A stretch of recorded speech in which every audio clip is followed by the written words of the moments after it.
Halo semua, pada video ini kita akan membahas tentang Trinitas, Bapa, Putra, dan Roh Kudus berdasarkan Yohanes 1 dengan Allah tanpa ragi. Oke, kita mulai aja ya.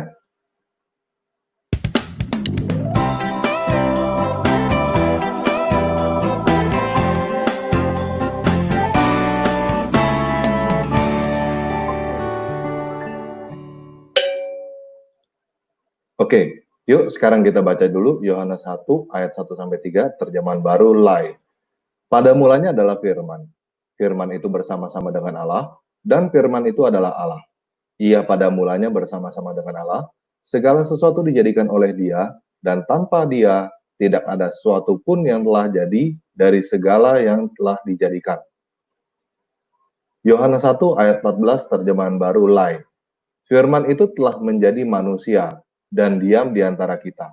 Dan kita telah melihat kemuliaannya, yaitu kemuliaan yang diberikan kepadanya sebagai anak tunggal Bapa, penuh kasih karunia dan kebenaran. Nah, sebelumnya saya menjelaskan dulu kenapa saya bilang penjelasan tanpa ragi. Jadi ragi yang saya maksud dengan kali ini adalah ragi budaya. Maksudnya ragi budaya seperti ini. Kita biasanya dengar kalau rakyat itu berkata, kalau raja itu bersabda. Di dalam bahasa Alkitab, Allah berfirman. Nah, apa bedanya berkata, bersabda, dan berfirman? Secara arti, berkata, bersabda, dan berfirman itu sama aja. Berkata itu ya bersabda itu ya berfirman, sama aja. Yang disebut dengan berfirman itu artinya berkata-kata gitu. Nah, cuman bedanya adalah konotasi. Jadi maksudnya kalau rakyat bersabda itu aneh. Rakyat tidak bersabda, rakyat berkata. Raja berkata itu kayaknya menurunkan derajat sekali gitu. Nah, itu namanya konotasi. Tetapi secara arti, berkata, bersabda, dan berfirman itu sama. Itu adalah ragi budaya, konotasi. Nah, kita hari ini akan belajar untuk tidak melihat konotasi ini. Contoh lain dari ragi budaya adalah kamu. Kamu itu biasa kita gunakan untuk ngobrol dengan orang yang setara. Satu lagi yang sama dengan itu adalah kata Anda. Artinya sama, tetapi kita pakai untuk yang lebih dihormati, kepada orang yang lebih tua, lebih pangkat yang lebih tinggi, atau lain sebagainya. Secara arti, kamu dan Anda itu sama, tetapi kamu itu bisa berarti kurang ajar kalau kita pakai kamu untuk yang dihormati. Misalnya kita ngomong ke ya Presiden Jokowi, kamu, atau kita ngomong ke orang tua kamu gitu, itu artinya kamu itu bisa jadi kurang ajar. Padahal arti kata kamu itu adalah kata ganti orang kedua. Nah, ini yang saya maksud dengan ragi budaya. Sesuatu yang sebenarnya penting nggak penting ya, artinya mah sama aja sebenarnya, cuman karena budaya ini jadi bermasalah. Oke. Kamu itu bisa berarti kurang ajar gitu, padahal kamu artinya adalah kata ganti pihak kedua. Nah, jadi ragi budaya itu adalah kadang-kadang itu bisa bikin kita, kalau sesuatu yang bisa dibikin susah, kenapa dibikin gampang? Kayak tadi, sebenarnya kamu, Anda itu sama, tapi karena ada perbedaan budaya begitu, kamu itu bisa berarti kurang ajar. Nah, tanpa ragi artinya itu terbalik. Kalau bisa dibikin gampang, kenapa dibikin susah? Jadi penjelasan kali ini kita akan mencoba untuk membuat yang lebih gampang. Kita cuma peduli dengan artinya, kita tidak peduli dengan konotasi. Oke, kita buang konotasinya. Nah, kita kenal biasanya di dalam bahasa terjemahan Lai adalah Allah, yaitu Bapa, Putra, dan Roh Kudus. Ini yang kadang-kadang bikin teman-teman banyak yang bingung. Bapa, Putra, dan Roh Kudus, tapi satu Allah. Gimana caranya? Gimana bisanya? Gitu. Nah, kata lain dari Allah, itu kita bisa lihat di dalam Alkitab banyak sekali itu adalah kehendak. Kehendak Bapa, kehendak Allah. Kehendak itu adalah Bapa. Dan putra, kata lainnya adalah firman Allah. Jadi yang disebut dengan putra itu firman, perkataan. Dan yang disebut dengan Roh Kudus adalah Roh Allah. Jadi Allah itu ada kehendaknya, ada firman-Nya, dan ada rohnya. Kehendak berbeda dengan firman. Firman berbeda dengan roh. Tetapi ketiga-tiganya itu Allah. Nah, untuk lebih jelasnya lagi, kita bongkar ini, kita buang ragi-raginya. Yang disebut dengan Allah, itu artinya adalah ilah, God. Kata artinya yang paling basic, yang paling benar, yang paling standar adalah kata dewa. Kata Tuhan artinya adalah Rob dalam bahasa Arab. Bahasa Inggrisnya Lord. Bahasa Indonesia seharusnya penguasa. Tapi ini menjadi penuh dengan ragi budaya, dua kata ini Tuhan dan Allah. Jadi artinya rancu. Jadi kecampur-campur, Tuhan artinya Allah, Allah itu artinya Tuhan. Itu yang sebabnya saya coba untuk buang raginya. Allah itu artinya dewa, nggak lebih nggak kurang. Dan Tuhan itu artinya penguasa, nggak lebih nggak kurang. Oke, Tuhan itu artinya penguasa, bos, majikan itu sama. Nah, kata kehendak artinya adalah keinginan. Kata firman artinya adalah perkataan. Dan kata roh artinya adalah semangat. Teman-teman kalau lihat, ini yang bahasa Inggris ya. Roh itu spirit. Ini yang bikin kita kadang-kadang kita nggak ngerti. Teman-teman nggak ngerti juga. Saya juga dulu nggak ngerti. Roh apaan sih? Apa artinya roh gitu? Sedangkan kalau di dalam bahasa aslinya, teks Yunani dan teks Ibrani dan juga bahasa Inggris, roh dan semangat itu sama. Satu kata. Tidak ada dua kata yang berbeda yang sendiri-sendiri. Roh itu ini, semangat itu katanya. Tidak ada. Sama. Roh dan semangat itu artinya sama. Cuman di kita lagi-lagi ragi budaya. Roh dan semangat jadi berbeda artinya. Padahal kalau misalnya kita merefer ke bahasa asli dan juga ke bahasa Inggris, roh dan semangat itu artinya sama. Jadi supaya kita lebih gampang, kata Allah, kehendak Allah, dan firman Allah dan roh Allah kita ganti. Jadi seperti ini. Allah menjadi dewa, kehendak Allah menjadi kehendak dewa, firman Allah menjadi perkataan dewa, dan roh Allah menjadi semangat dewa. Arti secara basicnya, dasarnya adalah ini. Dewa itu punya kehendak, punya perkataan, dan punya semangat. Kehendak dengan perkataan itu berbeda. Dan semangat pun berbeda. Zaman dulu, di dalam penjelasan dari Trinitas dari gereja-gereja zaman dulu, ini disebut dengan pribadi.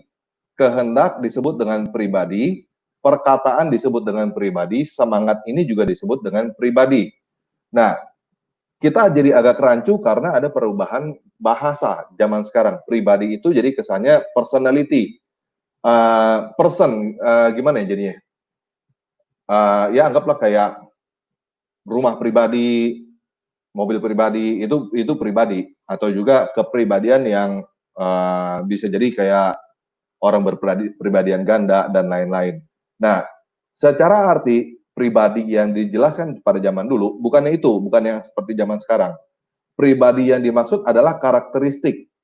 Jadi kehendak mempunyai suatu karakteristik tersendiri, perkataan mempunyai karakteristik tersendiri, dan semangat juga mempunyai karakteristik sendiri. Makanya ada tiga kata yang berbeda.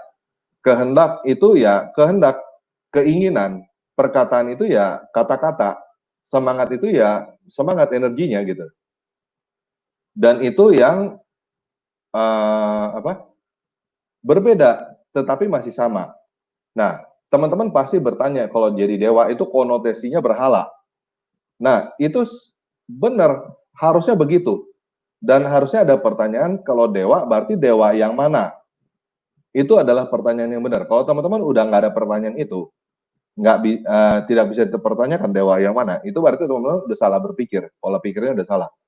Allah di dalam Alkitab itu bukan hanya dipakai untuk sang pencipta. Patung-patung dan penyembahan berhala disebut dengan Allah-Allah juga. Jadi sama dengan dewa artinya kata Allah itu yang ada di dalam Alkitab terjemahan lain. Nah, jadi yang mana yang disebut dengan dewa, dengan Allah itu? Kita kenal dengan nama Yahweh di dalam Perjanjian Lama. Artinya adalah Dia ada. Nah, pertanyaannya gini, yang mana yang ada? Apakah kehendaknya doang yang ada, perkataannya nggak ada, semangatnya nggak ada, atau bagaimana? Yang benar yang ada adalah tiga-tiganya. Dia punya kehendak, kehendaknya ada, perkataannya ada, dan semangatnya ada. Jadi Yahweh itu adalah nama tiga-tiganya. Itu dia itu ada. Kehendaknya ada, perkataannya ada, dan semangatnya ada. Terus kita juga kenal di dalam Perjanjian Lama disebut Dewa yang Maha Kuasa, El Shaddai, artinya Dewa yang Maha Kuasa.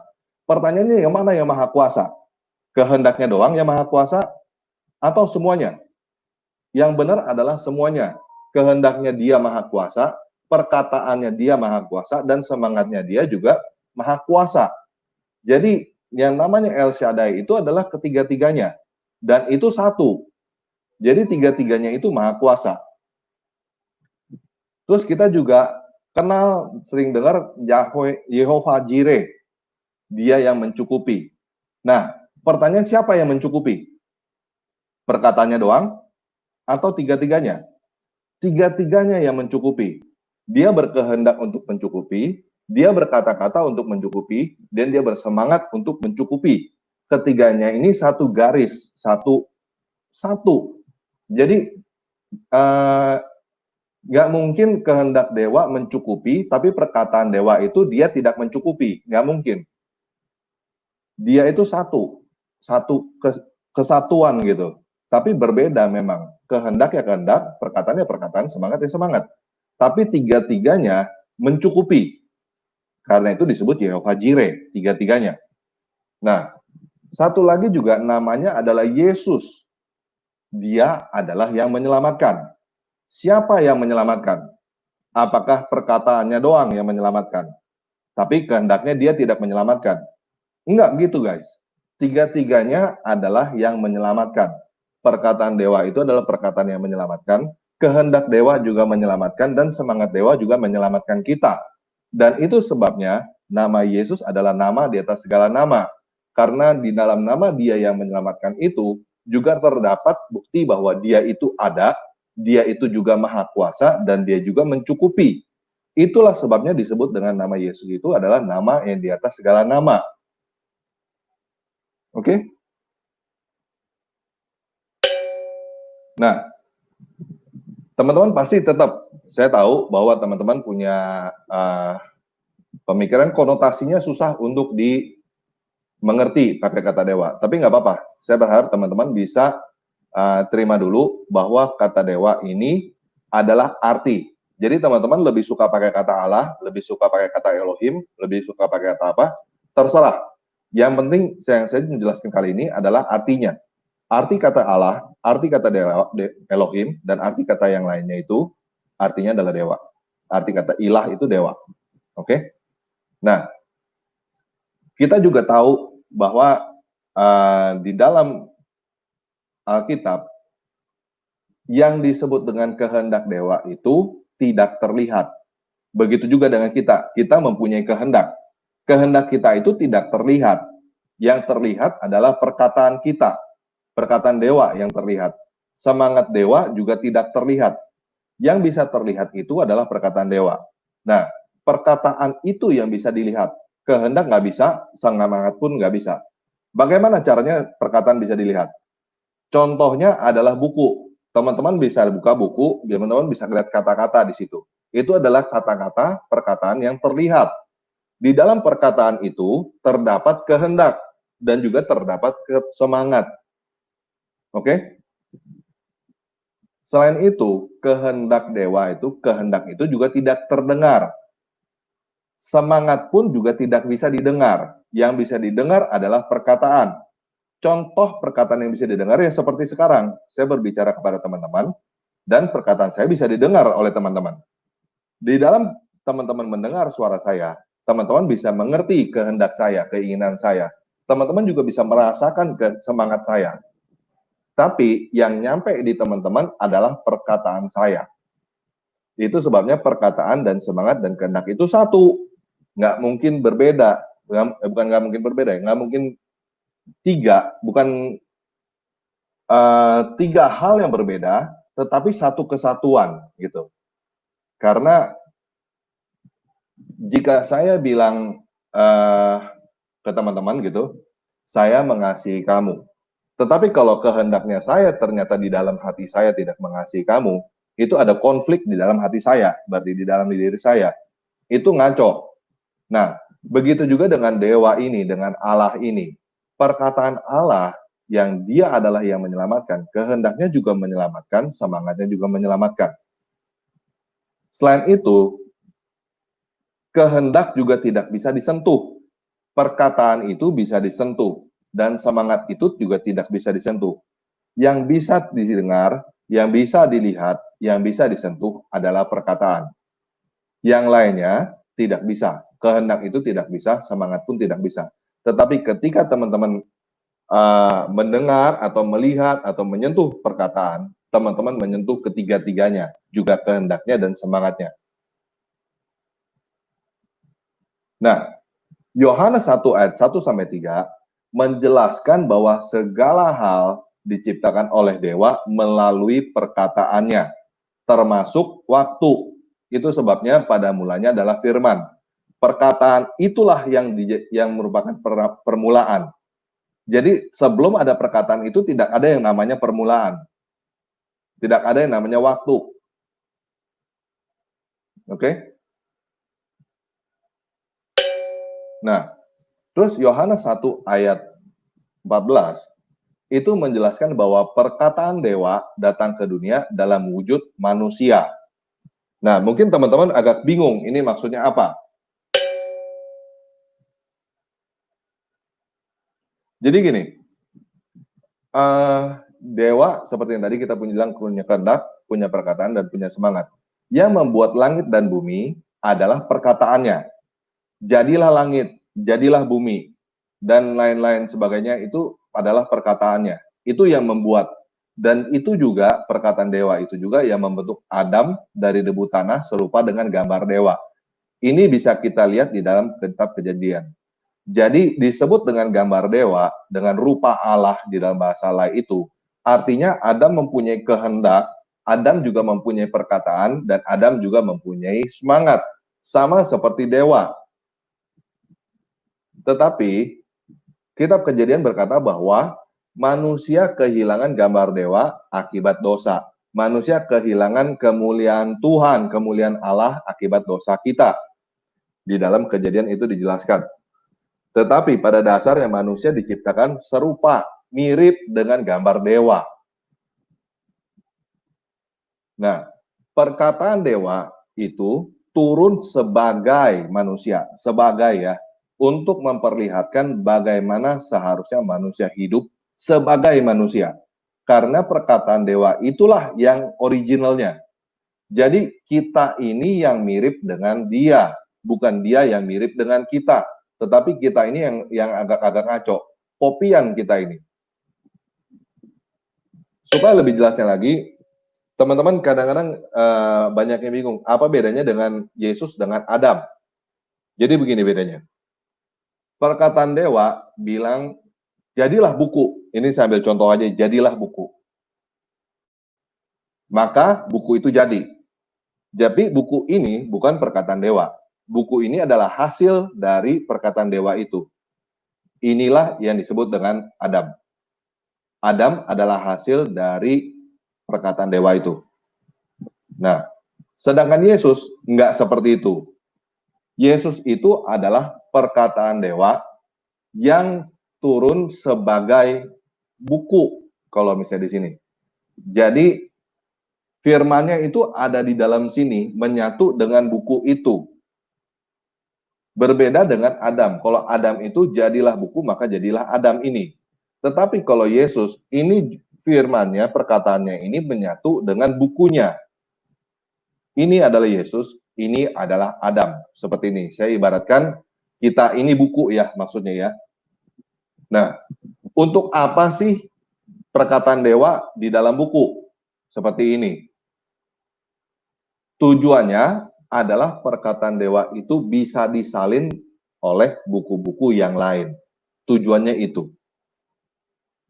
Nah, kalau kita kan bukan buku, kita ini manusia, dan tujuannya juga sama. Perkataan dewa itu turun dalam rupa manusia supaya bisa diteladani oleh manusia-manusia yang lain. Jadi perkataan dewa itu turun supaya kita bisa ngikutin, supaya kita bisa ngelihat gambarnya tuh gimana sih. Nah, contohnya gini, di dalam Lukas 6 ayat 27 sampai 29 tertulis seperti ini. Tetapi kamu yang mendengarkan aku berkata, kasihilah musuhmu, berbuatlah baik kepada orang yang membenci kamu, mintalah berkat bagi orang yang mengutuk kamu, berdoalah bagi orang yang mencaci kamu. Barang siapa menampar pipimu yang satu, berikan juga kepadanya pipimu yang lain. Dan barang siapa yang mengambil jubahmu, biarkan juga dia mengambil bajumu. Nah, ini adalah perkataan dewa kan, perkataan Allah kan? Ini perintah. Pertanyaannya gimana cara melakukannya? Bisakah kita melakukan ini? Kalau tidak ada yang nyontohin, kita nggak lihat dengan mata kepala sendiri, kita nggak tahu gimana caranya untuk melakukan ini. Itulah sebabnya Yesus itu, perkataan dewa itu turun dalam bentuk manusia. Supaya kita bisa melihat pada waktu dia disalibkan, dia berkata, ya Bapa, ampunilah mereka sebab mereka tidak tahu apa yang mereka perbuat. Ini adalah gambarnya. Manusia tuh harusnya seperti ini loh. Di dalam Lukas 23 ayat 34. Jadi dia berkata, dia memberikan perintah dan dia juga memberikan, kalau ini ibaratnya gini, kalau ini adalah perintah atau perkataan dewa yang terdengar, kamu bisa mendengar. Kalau ini adalah perkataan dewa yang bisa dilihat, bisa disentuh, bisa didengar gitu. Ini ketiga-tiganya real. Dan ini adalah contohnya, ini adalah gambarnya. Jadi manusia itu harusnya bagaimana? Tadi dibilang, kasihilah musuhmu dan berdoalah bagi mereka yang menganiaya kamu. Buktinya apa? Buktinya ini. Kalau misalnya tidak ada ini, tidak ada Yesus ketika disalib berkata begini, berarti dewa itu cuma bisa nyuruh doang tapi tidak bisa melakukan. Dia cuma bisa suruh manusia begitu, mengasihi, tapi nggak bisa nyontohin. Nah, kita punya dewa, pencipta kita tuh nggak seperti itu. Karena kita diciptakan sesuai dengan gambar dia. Kita diciptakan seperti dia. Dan seharusnya kita bisa melakukan ini. Ya Bapa, ampunilah mereka sebab mereka tidak tahu apa yang mereka perbuat. Dan juga perkataan-perkataan yang lain. Itulah sebabnya perkataan itu turun dalam bentuk manusia untuk membuktikan bahwa kamu semua manusia itu bisa loh melakukan seperti ini. Karena perkataan dewa itu turun dalam bentuk manusia. Jadi udah nggak ada alasan lagi, oh itu kan dewa, itu kan Tuhan, itu kan Allah, nggak bisa. Dia bisa melakukan apa yang gua nggak bisa, apa yang kita nggak bisa. Ini sekarang jadi tidak ada alasan lagi supaya kita untuk berkata kita tidak bisa mengampuni orang lain. Karena sudah diberikan contoh. Oke? Nah, penjelasan saya sampai di situ, dan sekarang saya mau tanya ke teman-teman, kalau misalnya ada yang teman-teman yang kurang ngerti dari penjelasan itu, saya akan coba untuk mengulangi lagi apa yang saya jelaskan. Supaya kali ini saya berharap teman-teman ngerti apa yang maksud saya.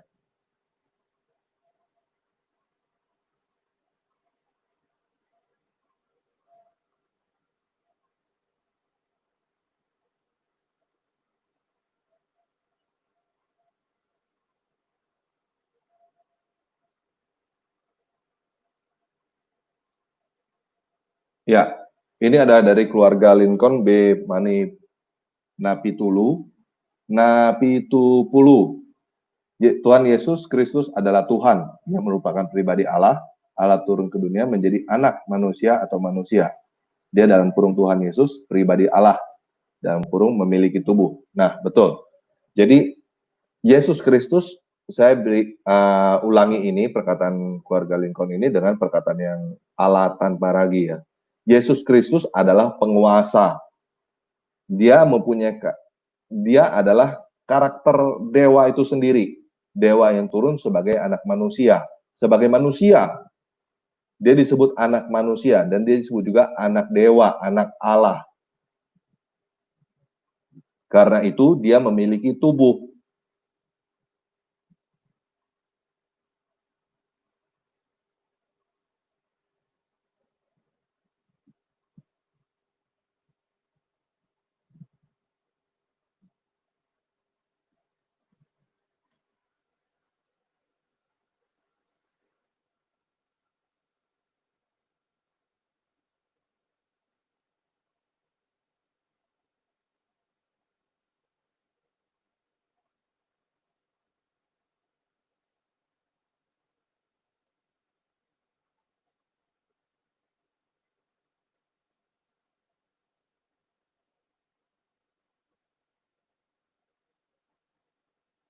Oke, teman-teman kalau ada pertanyaan diketik di live chat ya, supaya saya bisa lihat.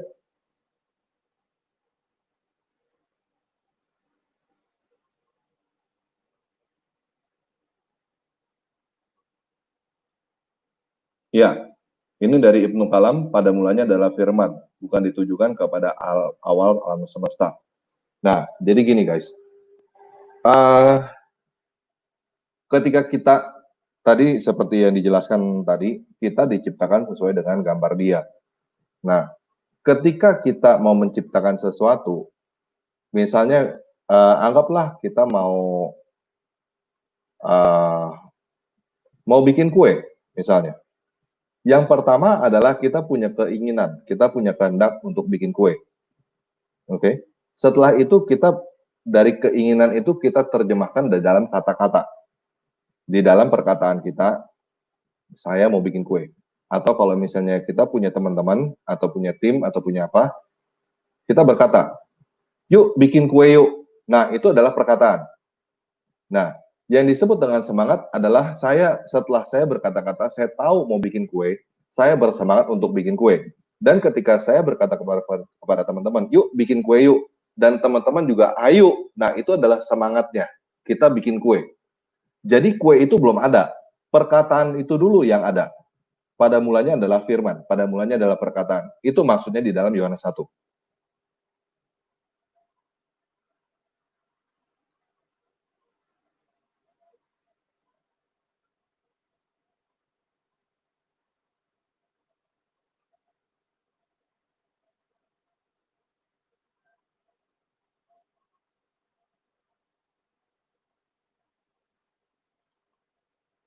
Ya, sifat dan karakter dewa atau Allah itu ditunjukkan oleh Yesus.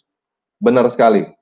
Yang Yesus yang turun sebagai manusia. Di situ kita bisa melihat, bisa mendengar, dan juga bisa menyentuh. Dan kita mendengar itu dari kesaksian orang-orang saksi mata yang telah melihatnya dengan mata kepala mereka sendiri. Jadi, di dalam Yesus itu, dia adalah yang menyelamatkan. Dari situ kita bisa tahu, dari namanya aja dia yang menyelamatkan, itu adalah kata-kata, perkataan. Dia adalah yang menyelamatkan adalah perkataan. Dan dari situ kita bisa mengetahui bahwa keinginan dia adalah menyelamatkan kita. Dan kita juga bisa mengerti bahwa semangatnya dia dan segala sesuatu yang dia lakukan adalah untuk menyelamatkan kita. Dan juga itu diturunkan ke kita supaya kita masuk ke kita, dan juga kita berbuah hal yang sama supaya kita juga bisa menyelamatkan orang lain, membantu orang lain, menolong orang lain, tidak lagi memikirkan diri kita sendiri.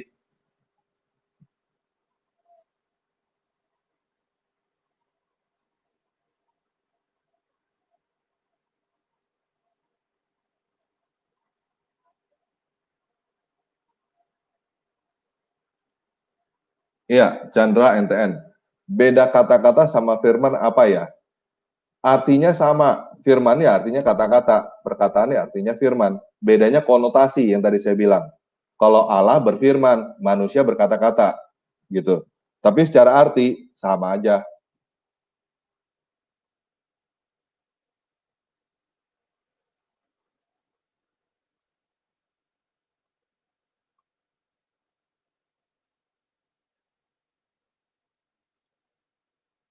Oke, jelaskan arti definisi anak Allah, Allah anak, Allah Bapa, dan Allah Roh. Nah, ini yang sebenarnya saya juga agak kurang setuju ya. Maksudnya ini agak aneh memang kata-kata ini anak Allah, anak Allah Bapa, dan Allah Roh. Allah anak, Allah Bapa, Allah Roh itu Allah Bapa ada di dalam Alkitab lain. Allah anak itu nggak ada. Allah Roh juga nggak ada. Nah, uh, balik seperti yang tadi, yang disebut dengan anak adalah firman-Nya, perkataannya. Yang disebut dengan Bapa adalah kehendaknya. Yang disebut dengan Roh adalah semangatnya. Roh Kudus, semangat kudus, semangat yang khusus yang berasal dari Dia, semangat yang suci.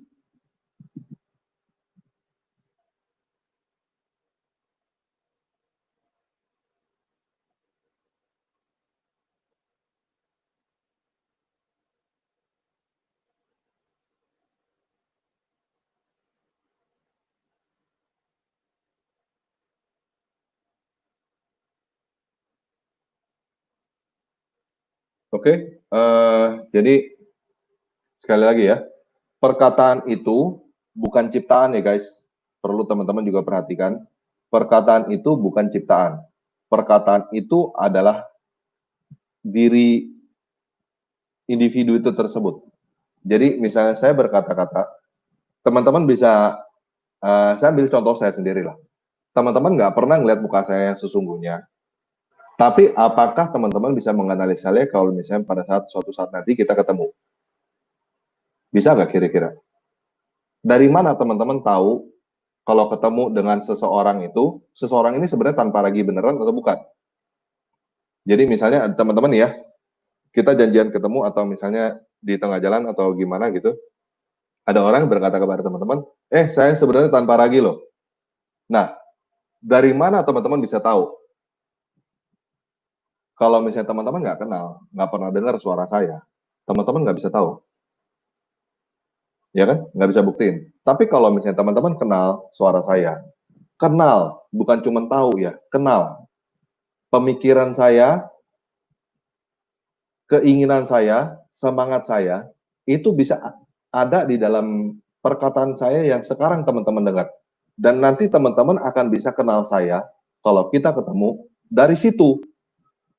Karena teman-teman pernah mendengar suara saya gitu. Itu juga dengan dewa atau Allah itu.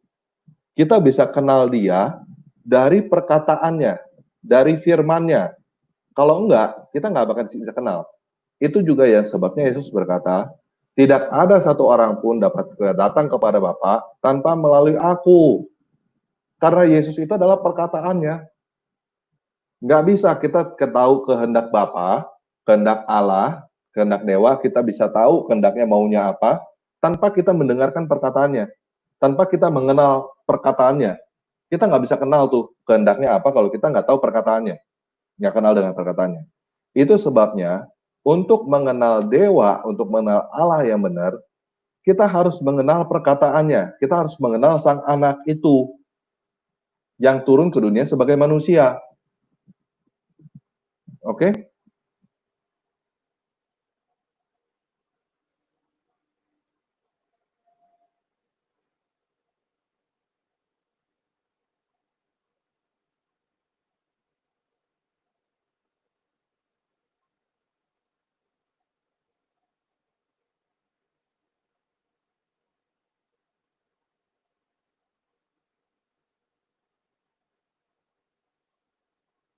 Nah, ini tadi bagus.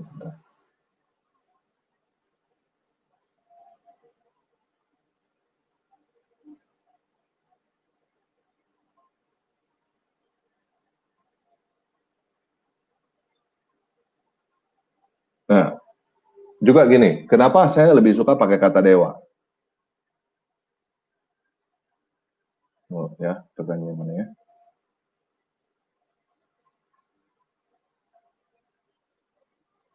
Jadi gini guys, kenapa saya lebih suka pakai perkataan dewa daripada kata Allah? Karena kata Allah itu sangat rancunya gini contohnya. Jangan ada Allah lain di hadapanku. Oke? Buat yang Kristen mungkin itu fine-fine aja, itu nggak ada masalah, kita ngerti. Tapi buat teman-teman yang Muslim, itu aneh sekali. nggak masuk akal. Yang lebih gampang dimengerti adalah jangan ada dewa lain di hadapanku. Jangan ada dewa lain di hadapan Tuhan itu lebih gampang dimengerti daripada jangan ada Allah lain di hadapan Tuhan. Terus juga kata Tuhan Allah, Shema Israel, Yahweh Elohenu, Yahweh Ehad. Dengar Israel, Tuhan Allahmu, Tuhan itu Esa. Itu buat teman-teman Muslim jadi salah nangkap. Jadi artinya lebih yang basic itu begini. Dengar Israel, Yahweh, penguasa, Adonai itu penguasa ya artinya. Penguasa itu adalah dewamu. Itu artinya Tuhan Allahmu. Penguasa dewamu. Yahweh Elohenu, Yahweh Ehad. Yahweh itu satu. Dia itu cuma ada satu. Penguasa itu satu. Jadi kita bukan ngomongin cuman satu dewa atau satu ilah, tapi kita juga ngomongin satu penguasa, satu majikan, satu bos. Itu sebabnya makanya disebutnya penguasa, disebutnya Lord, bos, majikan. Karena perkataannya itu harus kita dengar dan kita turutin. Bukan cuma kita percaya nungging-nungging, nyembah-nyembah, bukan cuma itu, tapi perkataannya kita dengar dan kita jalanin. Bukan perkataan orang lain, bukan perkataan nabi, perkataan dia langsung. Karena sejak dari awal manusia diciptakan, manusia diberikan mempunyai kemampuan untuk mendengar suara dia secara langsung, supaya mengerti secara langsung, karena kita diciptakan sesuai dengan gambar dia.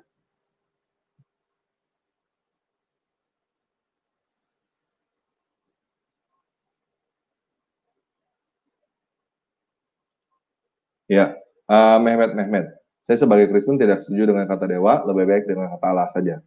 Tenang bro, tentang Allah, toh Iceland sebentar lagi bakal punah dari muka bumi. Ya, seperti yang saya katakan, teman-teman mau pakai kata Allah, sebenarnya itu pakai aja. Nggak masalah, maksudnya nggak dibilang pakai kata Allah itu sesat, masuk surga, masuk neraka, atau apa. Nggak seperti itu teman-teman. Tapi kadang-kadang kata Allah itu membingungkan. Nah, yang saya maksud dengan tanpa ragi adalah kita buang raginya itu. Kita buang budayanya itu. Konotasi-konotasi, kebiasaan-kebiasaan kita yang terbiasa sekian ratus tahun menggunakan bahasa Arab itu, pakai kata Allah itu. Artinya sama.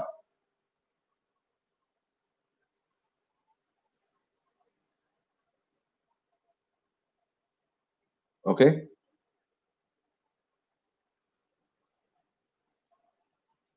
Boy Sinaga, tanpa ragi, tolong referensi kitab Alkitab mana yang kamu pakai istilah dewa. Alkitab tanpa ragi dan Alkitab bahasa Inggris dan Alkitab bahasa-bahasa lain yang tidak menggunakan kata Allah. Juga kalau bahasa Indonesia, teman-teman bisa lihat Alkitab bahasa Batak. Bahasa Batak menggunakan kata debata.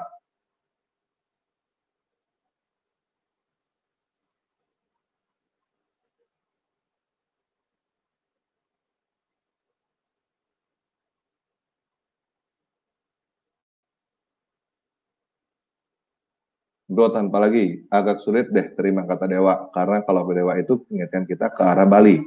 Bali Pulau Dewata. Betul. Uh, Memang seperti itu. Jadi makanya ada kata-kata kan jangan ada dewa lain di hadapanku. Karena memang dewa itu banyak, gitu. Dewa itu banyak. Uh, ya di India gitu kan dewa Brahma, Wisnu, Siwa itu dewa semua. Allah yang ada di Arab itu, yang teman-teman Muslim kita sembah, itu juga dewa. Dewa Allah namanya. Dewanya namanya Allah.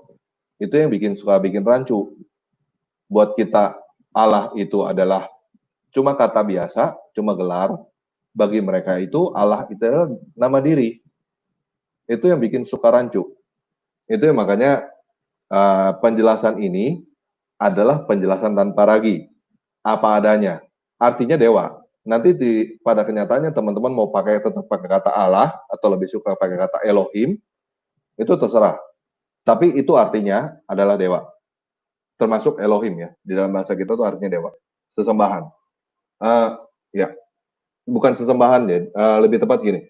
Dewa itu artinya adalah sesuatu yang mempunyai kekuasaan, yang mempunyai sesuatu yang lebih daripada kemampuan manusia biasa. Itu yang disebut dengan dewa. Dan itu memang artinya seharusnya itu. Oke? Sepertinya nggak ada lagi teman-teman yang lain yang mempunyai pertanyaan bagus.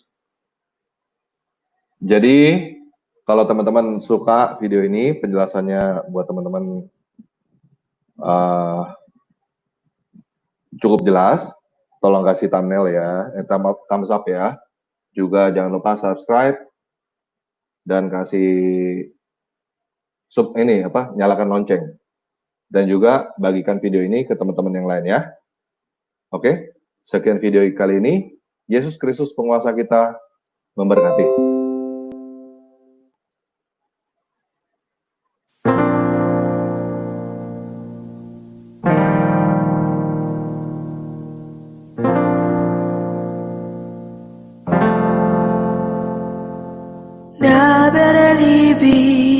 Yeshua berbakar searah kalei hasai sapmani hasebi selo etba mili masih ko pasar mili me fio diva Yeshua tabekir bisalfa berbicaralah Yesusku ku di bawah sayapmu kaulah tempat berlindungku yang menghapus tangisku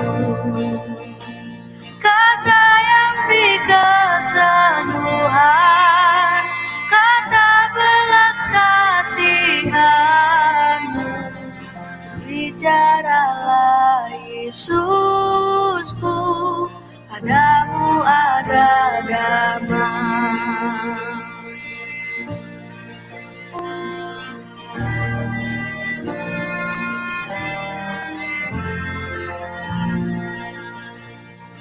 Dabelibi Yeshua, Eda Elohim Hasma, Kumilat Harisbi, Azebotili Mutka, Milim Zekum Rabakoa, Milim Zedidul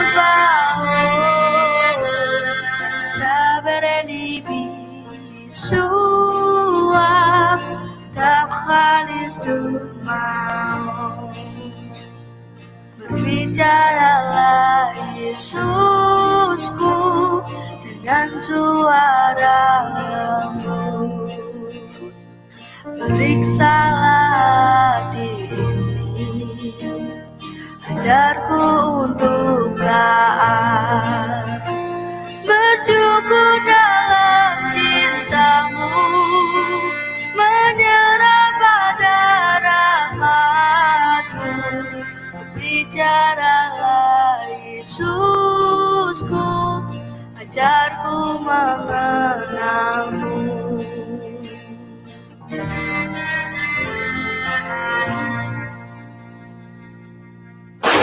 bicaralah Yesusku di tengah badai topan gelombang laut menerpa dunia akan tenggelam kata yang hentikan badai kata yang beriku harapan berbicaralah Yesusku tenangkanlah hatiku Deberelibi Yeshua Adua besel knafcha Diklale nafsi inecha שהתואי בך מילים מרבות עזר מילים צריכים לבחור דבר אל ליבי ישוע dan pikir pakar selalu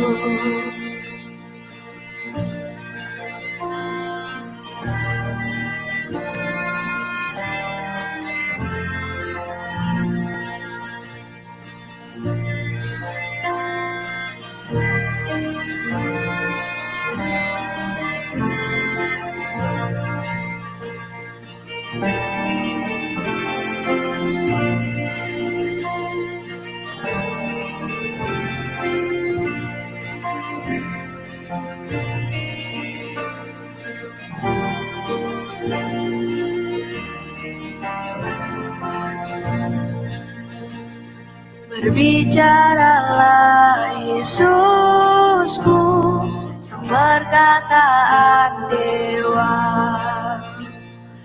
tanamkan kebenaran-Mu, bentuklah aku seperti-Mu, kata yang penuh kuasa, kata yang menguatkanku.